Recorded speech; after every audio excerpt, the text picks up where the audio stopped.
Dan pada akhirnya di studio T-shirt Tokoh kedatangan Mbak Fitri Ngantiwani dan Mas Angga. sepasang apa ya? Aku kalau ketawa Abi nggak bisa nggak ketawa. Podo. Ini satu hal yang aneh nah, Mas Angga. Aku agak pertama kali ini. Seakan-akan dhewe iki ra kenal terus bintang tamu aku ngono ya. Padahal ya ora apa ya. Tapi asing nek aku dijeluk ngono iki. Angga, aku mbok jeluk Albi ya asing. Kudune be. Yo apa lah, beb lah apa. Beb. Kan sudah selesai yang waktu itu. Darah itu nanan, Mbak. Ya ora apa-apa. Apa kabar Mbak Wani? Alhamdulillah baik. Wis, sangat anggun. Mas Angga, apa kabar Mas Angga? Ini saya aku ya. Kribo apa kabar, Bu? Apik, sehat. Karma baik. Single ya, Mbak ya. Single. Sebelum kita mau sebenarnya kemarin tuh ngontak Mbak Wani untuk ngobrolin tentang masalah karma baiknya. Tapi sebelum ke situ ya. Intermezzo sedikit. Mbak Wani sekarang lebih bermusik mungkin. Lebih mau menjadi musisi. Lebih dekat aja dulu sebenarnya. Lebih tepatnya sih mengikuti kata hati ya. Wis.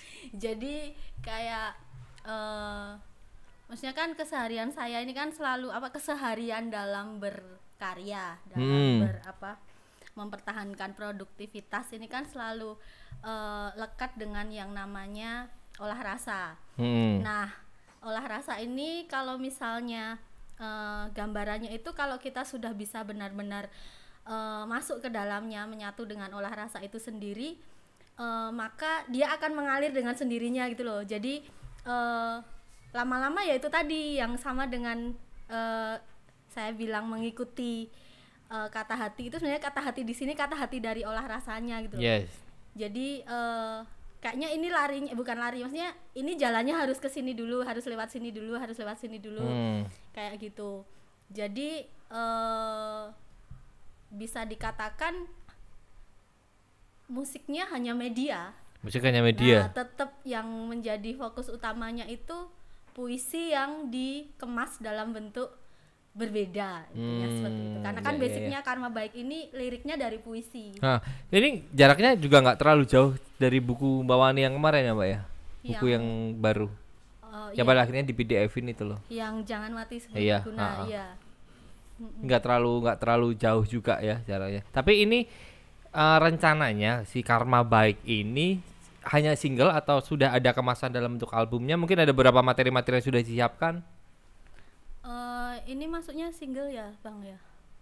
Single dulu, masih single. Maksudnya masih single dulu, tapi untuk yang selanjutnya ini masih secret lah. Belum tahu lah, kita belum bisa bocorin apa gitu karena kan takutnya nanti memberi harapan dan tidak beneran kejadian kayak gitu kan. Jadi bisa dibilang single dulu. Yang selanjutnya ini masih dalam proses. Itu aja. Itu tanggapan untuk apa ya Sobat Wani itu. Sobat Wani. Sobatku kowe. Wani lovers itu yang akhirnya Mbak Wani nyanyi kayak gini. Kampanye gimana, Mbak? Mungkin untuk Wani lovers ya. Diresmikan mulai hari ini Wani lovers. Enggak ada. Love yourself first before love me. Wis, ya. Kayak gitu. Enggak maksudnya banyak orang ya akhirnya tanggapannya positif sih. Yang mungkin beberapa yang mengamati, kalau misalnya mengamati perjalanan saya dalam menulis yang di luar buku. Saya kan juga aktif nulis di media sosial dalam bentuk quote atau puisi-puisi yang tidak bisa dikatakan receh juga karena itu juga bagian dari olah rasa. Kayak gitu dan menemukan menemukan orang-orang yang sefrekuensi dengan tulisan itu. Dan bagi mereka yang memang mengikuti dari awal perjalanan menulis saya sampai akhirnya terjadilah yang sebelum dilahirkan Karma Baik ini kan berawal dari fiksi yang saya kasih hashtag fiksi Wani itu. Oh ya. Itu yang kemudian di Karma Baik jadi soundtracknya kayak gitu. Kalau yang udah tahu dari awal ya tanggapannya sih sudah, oh jadi ini jawabannya, ini kayak gongnya gitu loh, gongnya dari fiksi kayak gitu. Tapi yang tiba-tiba taunya di YouTube langsung ada Karma Baik gitu. Nah itu yang beberapa sih kayak nganggepnya semoga ini hanya jeda. Jadi ada harapan dari mereka untuk melanjutkan entah itu perjuangan yang berhubungan dengan Bapak, entah itu perjuangan dalam hal tetap berliterasi, tetap berpuisi, dan mungkin apa ya, saya sudah terkemas atau banyak yang mengenalnya sudah di puisi kayak gitu. Kayak gitu. Jadi kemudian banyak yang kaget ya, yang pertama tentu saja kaget, kemudian tidak sedikit juga yang ngasih respon positif, dalam arti liriknya mungkin bisa dikatakan bisa memicu suatu kesadaran untuk lebih tawakal misalnya, untuk lebih berserah diri, atau ya jika kita sudah bisa tahu liriknya seperti apa, kayak gitu. Dan apa ya, lebih ke dinamikanya itu imbang sih antara yang kaget sama yang support dan kayak memberi hanya memberi selamat dalam arti menerima saya apa adanya yang ingin saya lakukan kayak gitu. Tapi untuk beberapa karya Mbak Wani sendiri kan ini bukan karya pertama untuk Mbak Wani di dunia musik ya. Yang pertama sebenarnya juga dulu juga udah pernah, tapi bisa dibilang mungkin ini menurut saya, perspektif saya pribadi, ini adalah satu karya Mbak Wani yang cukup matang menurutku. Mungkin dari segi musik, dari segi visual yang terdokumentasi seperti itu, dan juga yang jelas karena mungkin sejauh sedikit banyak saya juga pernah kan ada di manajemen di situ kan, dan aku rasa bahwa Mbak Wani, apakah kamu bisa bilang kamu sudah menemukan bentuk soul yang benar-benar dicari, atau di karya-karya kemarin masih bisa dibilang itu tahap-tahap latihannya dan sekarang ini benar-benar udah jadi gitu loh. Berbeda sih kalau menurutku dari yang kemarin-kemarin ini, lebih kamu kayak lebih tenanan, lebih matang. Kalau untuk saya sendiri sih, yang namanya proses pencarian itu akan selalu ada sampai kita mati. Endingnya itu pas kita mati. Jadi pencarian itu akan selalu tumbuh, dan karakter seseorang itu akan selalu dikupas selama dia hidup dan mau bergerak, mau selalu belajar, mau selalu mengembangkan apa yang sudah dia punya, seperti itu. Tapi kalau misalnya memang dibandingkan dengan karya sebelumnya di Sastra Untuk Tarendra ya, yang berkaitan dengan lagu, atau mungkin di single sebelumnya Jangan Mati Sebelum Berguna, itu sebenarnya kalau untuk dibandingkan tidak bisa dibandingkan karena mungkin soulnya masing-masing beda. Tapi memang secara kematangan, jika dikatakan di bidang musiknya, produksinya mungkin ya, memang lebih matang yang ini. Dan tidak dan ini semua juga berkat jasa si Bang Kribo. Ya itu tadi, awalnya kan memang tidak gimana ya, maksudnya saya nggak mikir bakalan dikemas secara, kalau saya sebagai pendengarnya sendiri, ini juga sebuah karya yang megah menurut saya. Jika mendengarkan musiknya dan teknik bernyanyi juga ada sinden dari Mbak Deno juga. Ini memang di luar ekspektasi saya, dan memang saya bukan orang yang suka berekspektasi. Ada dua aura gitu loh di lagu itu. Bener. Dan semua punya karakternya masing-masing, tapi bisa menyatu gitu kan, bisa selaras seperti itu. Itulah, padahal kalau misalnya dirunut dari sejarahnya Karma Baik sendiri, sebenarnya ini adalah lagu yang mau dimasukkan di proyek Seleksi Alam waktu itu. Nah, tapi kan kemudian karena tidak ada yang terseleksi untuk tetap ada di Seleksi Alam, akhirnya itu karena nama adalah doa ya. Ternyata berat sekali memakai nama Seleksi Alam itu. Dan mau nggak mau ini tidak bisa jadi seleksi alam lagi. Iya. Dan saya juga sebagai yang sudah terlanjur menciptakan kan juga sayang ketika nggak diapa-apain kayak gitu. Terus akhirnya mencarilah saya orang-orang yang sefrekuensi dengan lagu ini untuk syukur-syukur kita olah bareng dengan kemampuannya masing-masing. Jadi benar-benar saya lepaskan untuk yang bagian keyboard, drum, gitar itu biar mereka sendiri yang mengolah seperti itu. Nah, kemudian saya menghubungi Bang Kribo. Karena saya pikir pengalaman dia di hal-hal seperti itu lebih sangat kelihatan sih dari wajahnya udah kelihatan dia berpengalaman gitu. Bisa diandalkan lah. Kemudian ya jadilah apa yang sekarang kita bisa nikmati. Dan proses kreatifnya seperti apa sebenarnya dan awal mula akhirnya kamu akhirnya menjadi bagian dari Fitri Ngantiwani official. Nggak, jadi waktu itu Mbak Fitri kan ngubungi saya waktu itu. Polsek. Nah, akhirnya ngubungi terus bisa nggak bantuin gitu loh. Lah aku bantuin apa gitu loh. Karena jujur aku kan nggak ngikutin waktu itu kan. Pas proyekan dia yang pertama aku juga nggak terlalu ngikutin. Terus bantuin apa nih? Terus kita butuh apa ya? Kau ngomongnya apa itu Bian?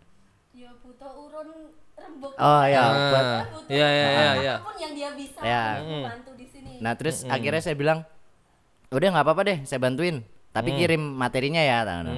Akhirnya dikirim itu udah malam sekitar 8 materi ya. 8 materi itu sampai pagi loh. Jujur saya sampai pagi itu harus dengerin semua materinya dan akhirnya saya jatuhnya ke materi yang Karma Baik. Karena Karma Baik ini jadi sebelumnya itu belum tahu yang mau diproduksi yang mana itu belum tahu ya. Belum tahu. Jadi saya harus milih dulu kan. Ini yang karakternya sama kayak Mbak Wani yang mana ya gitu kan. Karena aku harus pinter-pinter milih juga kan sembarangan. Terus akhirnya kepilihlah Karma Baik itu. Dan waktu itu akhirnya kita ketemu lagi. Kayaknya aku cocok yang Karma Baik. Karena dari segi bahasa juga nggak terlalu berat. Tapi isinya ada gitu loh. Kan aku mikirnya di situ terus udah kita produksi yang ini aja. Terus akhirnya ngumpul sama Mbak Wani sama Julian kan. Jul kita coba buat renov. Aku bilangnya renov sebenarnya karena aku nggak bisa dong kalau misalkan ngerubah semua. Akhirnya cuma bisa bilangnya renov. Terus yaudah jalan gitu ya. Cuman aku harus ngerti juga nih lagunya ini ceritanya tentang apa sih sebenarnya. Untuk apa sih kepentingan itu? Nggak ada sih sebenarnya. Tapi biar lebih kredibel aja lebih kredibel. Karena kan ternyata setelah aku dengerin ini tuh sebenarnya ada dua segmen, dua rasa sebenarnya di satu lagu ini. Nah itu yang aku harus pikir gimana caranya dalam satu lagu ini ada dua rasa dan aku harus bedain itu tapi jadi satu. Justru dibedain ya. Oh iya benar, tapi akhirnya jadi satu. Akhirnya jadi satu. Maka kan ada beberapa komen yang aku baca juga, terus ada respon beberapa orang dia ngerasain di part awal sampai sebelum sinden masuk itu biasa, kemudian kok jebret ada sesuatu yang berubah di situ. Tapi tetap Mbak Wani. Gitu loh. Itu oke sih menurutku. Jadi teman-teman ya mungkin kalau belum tahu Angga Kribo ini, saya sedikit mengenalkan dia itu. Jadi sebelum dia akhirnya menjadi manajer Mbak Wani, dia itu sebenarnya salah satu gitar hero juga di Solo. Gitar master di Solo. Dia juga pemahat yang keren lah pokoknya dia. Aku menyebut Kribo ini seniman ya. Seniman di segala macam, banyak loh ternyata karyamu. Amin. Sorry ya Mbak nggak bahas Mbak Wani dulu gitu. Sempat juga jadi pengusaha rempah. Amin. Iya, jadi memang ternyata kan salah satu tujuan beberapa ada di episode di Tokoh Media seperti ini memang aku secara pribadi ingin memberitahukan kepada banyak orang bahwasanya aku punya teman-teman yang keren sebenarnya gitu. Ya mungkin nggak ke-publish atau malu untuk publish gitu. Aslinya gue yang keren loh. Iya, aku kenal lah. Pasti. Karena aku pasti itu. Jadi itu teman-teman, ada dia punya band juga ya, Bu, dulu Siasat. Iya, The Bandi. Iya, itu. Dan itu terus akhirnya kamu sekarang ngebantuin Mbak Wani gitu. Dan saya rasa kalau kamu sendiri melihat prospek kedepannya untuk Mbak Wani seperti apa? Sebenarnya prospek karena dia sudah punya taring. Nek aku selalu pasti bilang ke orang-orang pasti gitu. Mbak Wani tipe kalau orang yang sebenarnya tanpa musik pun udah punya taring. Yes. Cuman gimana caranya kalau misalkan ini saya kasih instrumen, itu taringnya lebih panjang gitu loh. Nah, saya harus mikir 2 kali lipat kan akhirnya. Enggak terus harus mikir, deh dikasih lagu apa aja ntar jadi. Enggak kayak gitu. Kalau aku sama sih sebenarnya sefrekuensi. Kalau ngomongin Mbak Wani sebenarnya Mbak Wani bukan hanya seorang musisi, Mbak Wani bukan hanya seorang penulis, tapi ada sesuatu yang mungkin nggak bisa disebutin di situ. Iya, ada something di situ. Faktor X lah yang kita nggak tahu gitu ya. Nah, akhirnya saya pikir oke, aku sama tim ya, maksudnya aku sama tim juga kan, kita racik nih. Kita jadiin apaan nih? Jangan sampai salah racik terus jadi dadine kucing aku kuwi. Kita harus jadiin macan, gimana caranya jadiin macan gitu. Kemarin kan sempat yang project sama Mbak Melani itu kan lebih ngerok gitu. Terus kemudian juga Mbak Wani sempat featuring juga mungkin dengan MCPR juga pernah ada beberapa project. Menurutmu dari beberapa karakter Mbak Wani itu yang paling masuk yang mana? Ketika yang mana yang rock apa blues nganti Wani? Enggak, karena dia sebenarnya kalau untuk puisi ya dia memang lantang, tapi kalau untuk lagu dia harus nek frekuensinya mungkin agak di bawah. Maksudnya? Bukan yang harus teriak lantang sebenarnya. Karena aku aslinya nyampaikan ke orang berpuisi seperti itu nggak perlu harus lantang. Ya. Harus frekuensinya rendah tapi kena lebih ke situ. Dan itu PR juga ya. PR juga ya Bu untuk siapa namanya si pengiring-pengiringnya itu juga harus menciptakan suasana yang keren ya. Ya ada Julian ya di sana ya. Ada keren sekali juga. dia itu ya. Itu untung ada dia itu. Jadi saya omel-omelin terus itu. Aku pikir karma baiknya Mbak Wani itu ya Julian itu. Aku karma baiknya Julian.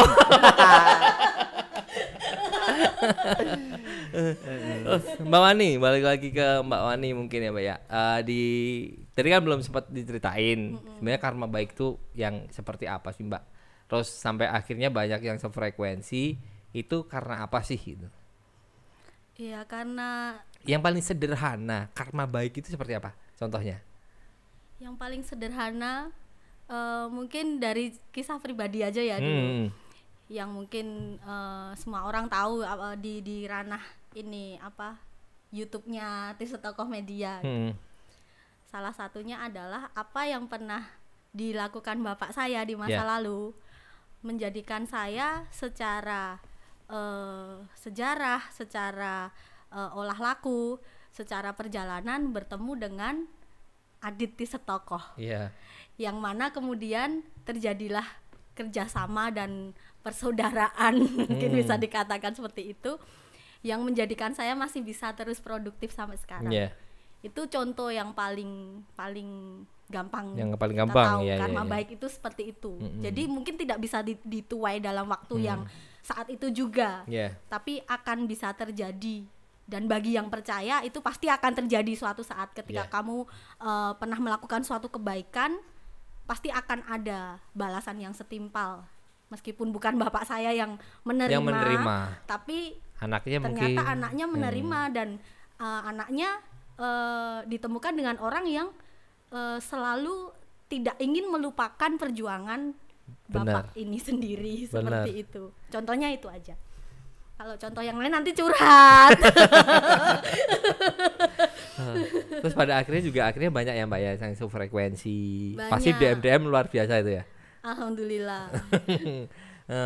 Dan tapi memang Mbak Wani ini ya tipikal orang yang nggak tahu ya Mbak Wani disengaja atau enggak, tapi ternyata apapun yang dikeluarkan Mbak Wani ternyata responnya aku pernah koyo gini gitu ya.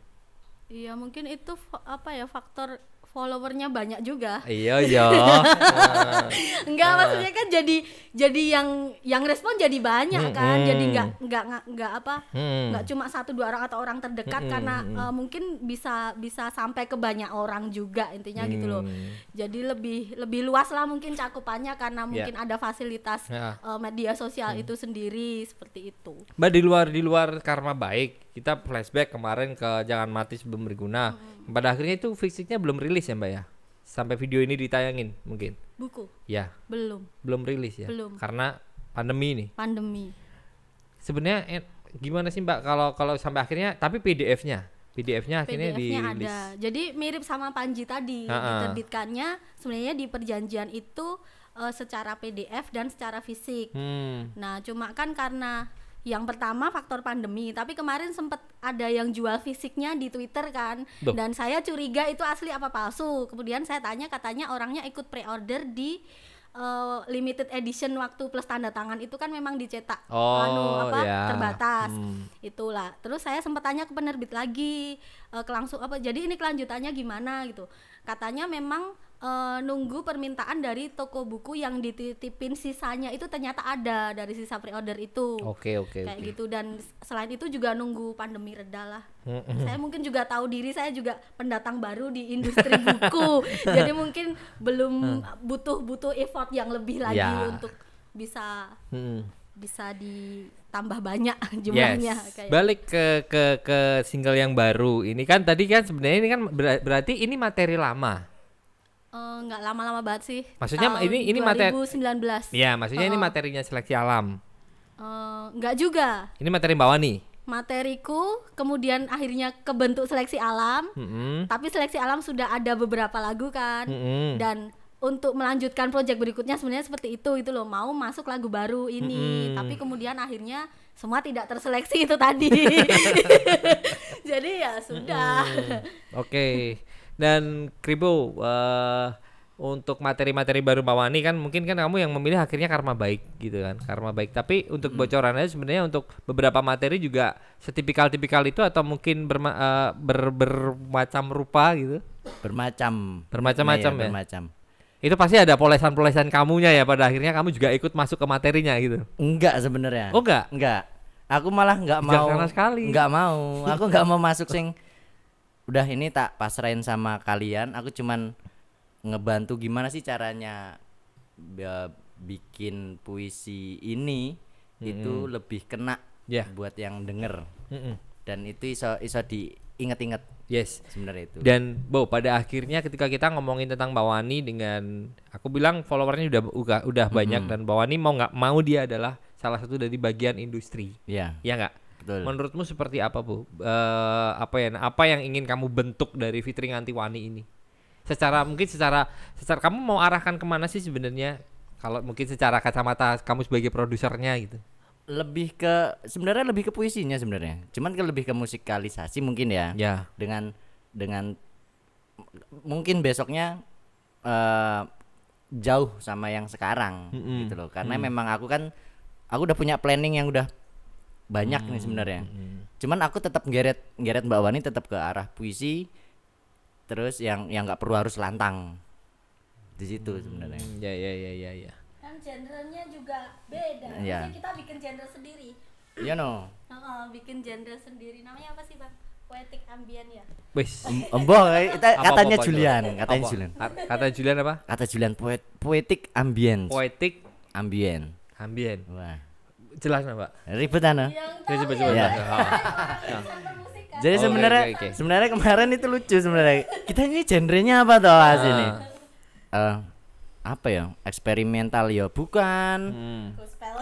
Gospel ya bukan. Rock kok ya orang. Pop kok ya terlalu gini. Kita lebih ngambil, makanya aku butuh siapa? Nuansanya Glower waktu itu. Rio.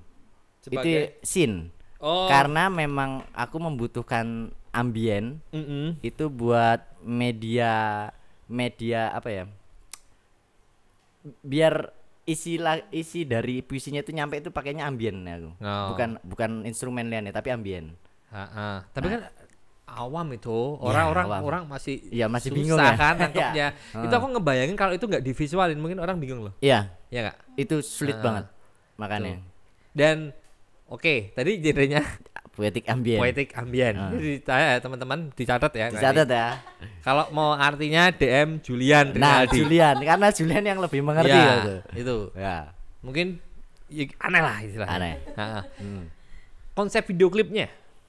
Konsep Nah, video klip. ini agak aneh nih. Sutradara kamu juga ya, Bu ya? Wah, bener kan apa yang saya bilang bahwa dia itu multi talent sebenarnya. Kowe mau kayak apa wae? Oke lah deh. Perpanjang SNK iso ya, Bu ya? Iso. ya. Berita kehilangan ya iso. Iya, lah. curhat goib Curhat oke. goib. Ya. Iso. Masalah apa? Iso. Konsep video klipnya? Konsepnya balik lagi dari lagunya kan ya, lagunya ada transisi sebenarnya dari sisi gelap ke terang. Cuman aku harus gimana caranya, ini itu sosoknya dia, sosoknya Mbak Wani sendiri. Jadi aku pikir, karena aku kenal ini udah lumayan lama kan. Iya. Dan aku ngelihat pendewasaannya yang dulu sampai sekarang kan beda banget. Iya. Jujur ya, kalau misalkan itu pasti beda banget. Ini yang aku bawa akhirnya ke video. Dia itu biyen kayak gini.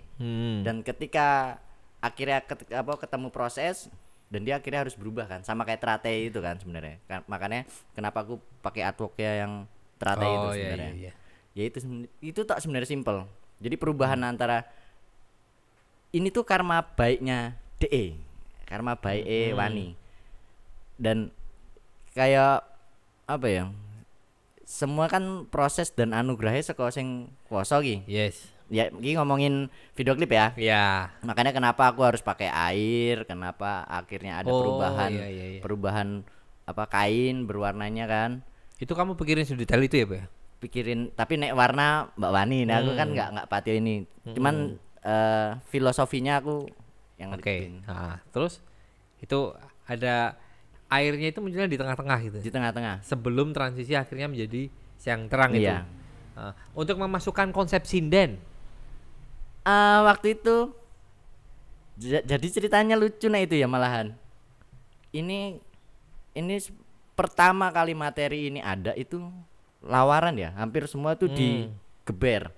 Cuman aku mikirnya ini dinamikanya rata waktu itu. Kalau misalkan aku dengerin lagu yang aslinya itu kan dinamikanya rata. Cuman sisi apa yang bisa diangkat? Dieksplor lagi gitu ya. Apalagi yang bisa diangkat karena dia juga puisi kan. Masa rata orang juga udah gampang lupa gitu loh. Iya. Akhirnya kepikiran kok aku lebih seneng enek apa ya? Enek Jawa-Jawa nih ya. Karena aku udah dengerin yang monolog piro, Mbak? Monolog 25. Yang monolog Jawa. Oh, iya. Itu yang di Sastra Indah. Dan itu aku pas waktu denger itu iki asine iso dieksplor. Aduh banget. Padahal waktu itu ya. Cuman aku ya karena berdua sih waktu itu. Iya, waktu itu berdua aku juga nggak itu kan. Terus kenapa nggak sisi itu lagi yang diangkat? Tapi dengan konsep yang beda gitu loh. Sebenarnya mengangkat ke situ aja gitu. Aku setuju ketika Mbak Wandi tadi ngomong bahwa video ini, konsep musik ini megah. Ya aku setuju sebenarnya. Nggak tahu kenapa, pokoknya ya lebih matang dan ya benar lebih megah secara pendewasaannya juga gitu. Walaupun sebenarnya aku harus mendengarkan berkali-kali untuk menelaah liriknya. Iya, betul. Itu betul. Tapi banyak orang yang jadi garis bawah adalah ketika apa ya, lirik pertama masuk sampai ke sinden itu memang ada di dinamikanya yang rata nih. Itu gimana caranya orang pasti bakalannya bosen. Karena emang kayak gitu. Aku mendesainnya seperti itu. Oke. Aku mendesain orang dan itu kan banyak juga yang komen ya, maksudnya banyak yang komen. Menit sekian sampai menit sekian kok ada membosankan ini, tapi ketika pas kui kok berubah memang seperti itu desainnya ya. Konsepnya emang tak bikin itu. Ketika kamu sudah mulai bosan, kita ngasih surprise nih. Sebenarnya pengennya ke situ. Itu tok. itu jadi kebalikan loh. Itu menurutku konsep yang bagus loh. Banyak yang dari awal sudah surprise, akhirnya jadi bosan. Ya, jadi bosan. Tapi kalau dari awal membosankan, jadi surprise itu lebih enak loh. Karena pasti karena orang pasti nunggu kok ngene-ngene terus ya, ngene-ngene terus ya. Dan dia nggak akan pernah nyangka ketika ada sinden yang masuk gitu. Itu tak. Mbak Wani, untuk konsep video klipnya sendiri sudah sesuai dengan ekspektasi Mbak Wani belum?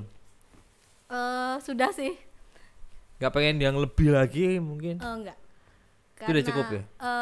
Itu kan ada sangkut pautnya dengan apa ya? Kok sangkut paut? Maksudnya berkesinambungan dengan fiksi Wani. Mengapa kok kemudian di scene sebelumnya pakai kain warna oranye, scene itu kenapa Mbak? Pakai kain warna putih.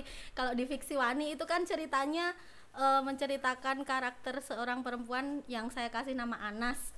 Dan si laki-laki nggak ada namanya, memang sengaja nggak ada namanya. Nah, si Anas dan si tokoh laki-laki ini mereka ketemunya di penjara dulu.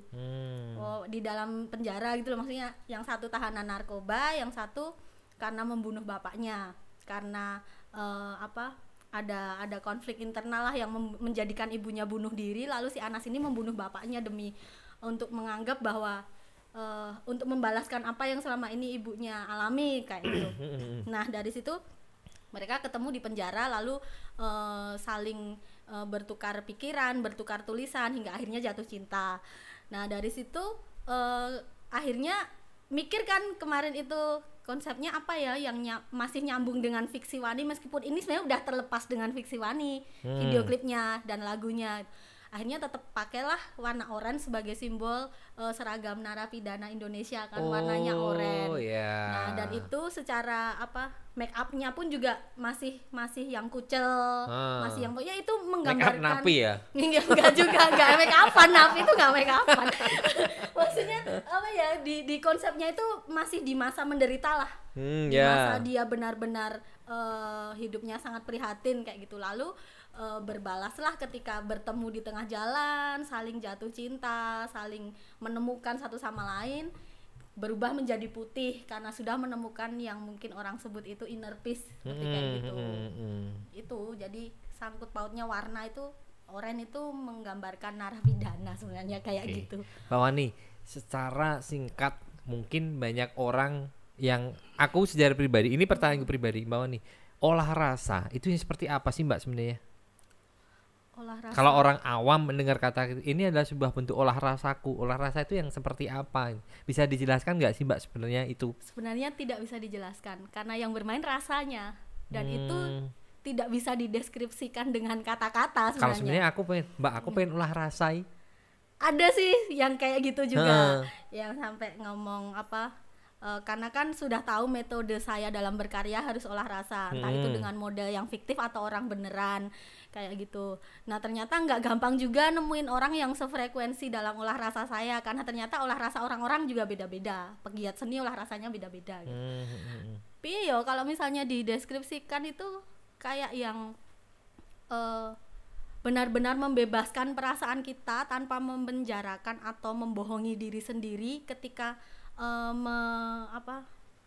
ketika sedang mengolah sebuah tema misalnya kayak gitu. Dan kita benar-benar berusaha untuk menekan bahkan membunuh sisi ego kita sebagai manusia biasa gitu loh. Terus yang jalan rasanya. Jadi ketika nanti kita mainnya itu misalnya konfliknya tentang asmara yang patah hati gitu, harus benar-benar merasakan patah hati ketika membahas konflik mengangkat tema tentang kerinduan, harus bisa mengalami rindu itu sendiri. Berarti gini Mbak, berarti kalau semisal, iya sih aku nangkap sih sebenarnya, tapi kalau semisal di ranah industri, misal ada yang pengen kalau kok diorderi lagu ya sebenarnya. Ada yang Mbak, aku pengen gawe lagu tentang Iki. Tapi Mbak Wani nggak ngerasain itu. Mbak Wani tetap bisa nggak bikin karya walaupun Mbak Wani nggak ngerasain itu? Kalau kita udah bicara ke ranah industrinya kan pasti dibenturkan dengan hal seperti itu. Kan waktu MCPR kemarin kayak gitu, tentang negeri, aku olah rasanya tidak keliling untuk negeri gitu. Enggak ya. Cok, karo kowe dong. Enggak loh, ini cuma gimmick. Enggak, maksudnya olah rasanya itu yang apa ya? Kadang bisa dinalar, bisa enggak. Karena kemudian apa yang saya olah dan video klipnya tentang negeri kan bukan kita yang ini kan, yang direct segala macam. Tapi itu juga masuk dalam bagian perjalanan saya olah rasa ketika mendalami tentang negeri itu. Nah, terus karena kan memang awalnya nggak ada frekuensi sama sekali toh aku mbak lirikmu tentang negeri itu. Nah, terus aku pengen ini gimana ya nanti sebelum rekaman sampai pas rekaman bisa benar-benar menjiwai gitu loh. Terus nyarilah aku konflik yang terdekat dengan yang saya alami, yang kemudian ada benang merahnya yang bisa saya sangkut-sangkutkan dengan akhirnya ada juga ini bisa untuk ini sampai aku bisa mencintai lirik tentang negeri itu sendiri gitu. Jadi bisa dibikin sebenarnya. Bisa ya. Jadi bisa ya. Dan bagi yang slow ada Iwan. Tapi aku juga gini loh, berkali-kali aku ngelihat Mbak Wani show gitu ya Bu ya. Ngelihat Mbak Wani show, terus ngelihat Mbak Wani itu walaupun penontonnya banyak, bahkan kadang juga waktu launching itu penonton yang waktu pemutaran film yang di Kopi apa namanya? Yang main akustik waktu itu filmnya Mas Dalam Eyang itu loh ya. Itu pas launching film apa itu? Nyanyian Akar Rumput. Nyanyian Akar Rumput ya itu ya, Mas Yuda itu ya. Nah itu kan penontonnya hanya 5 atau 4 orang, tapi Mbak Wani tetap, aku nggak ngerasain bedanya Mbak Wani. Mbak Wani tetap sebagai seniman yang bener-bener menurutku adalah aku persetan ditonton tapi iki aku iso menciptakan aura sing bener-bener luar biasa di situ loh. Jadi kalau Mbak Wani, aku lihat show Mbak Wani yang ditonton banyak orang sama nggak orang, Mbak Wani tetap bisa menjiwai seperti itu Mbak. Padahal kalau aku sendiri sebagai seorang musisi kadang ya Bu ya, karena kalau main ditonton hanya beberapa orang, moodku udah jelek gitu loh. Gimana sih Mbak kok bisa menjaga seperti itu gitu loh? Ngubah perspektif. Jadi perspektifnya ketika main itu ya kita sebagai kita mengibadahi seni itu sendiri. Jadi dimanapun kita berada, ditonton apa enggak, ya memang ini saatnya beribadah ya dilakuin kayak gitu. Ya meskipun aku sini nggak religius sih, cuman secara proses kreatifku, maksudnya nenggon hal sing ikilah tentang karya iki, aku nganggap berkarya itu termasuk performance art, dimanapun dilihat atau enggak itu ibadah. Jadi nek wes kita mencintai dia dengan atau enggak ada orang yang lihat kan, yo tetep podo wae, kayak gitu. Dan kadang sampai nangis.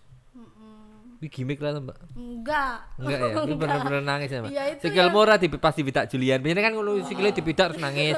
Enggak ya, kok bisa ya. Aku punya satu pengalaman waktu kita main di itu Mbak, di daerah Juruk itu apa Mbak waktu itu? Apa tuh? Yang apa itu? Tenda Juang ya? Di Tenda Juang. Itu benar-benar sangat heroik ya Mbak ya.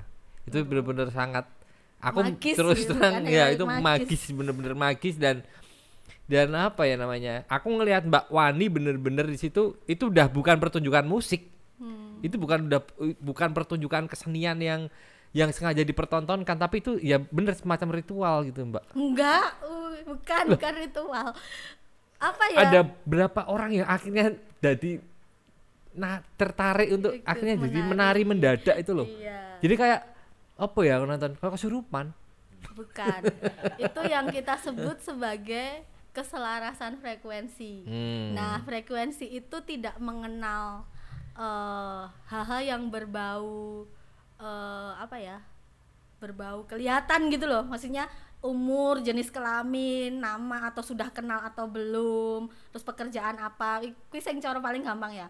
Nah, frekuensi itu ketika frekuensi satu sama lain saling berbicara, yaitu tadi ketika misalnya aku main, yang nonton cuma 10 orang, tapi tetap ada 1-2 orang yang nangis atau yang baper.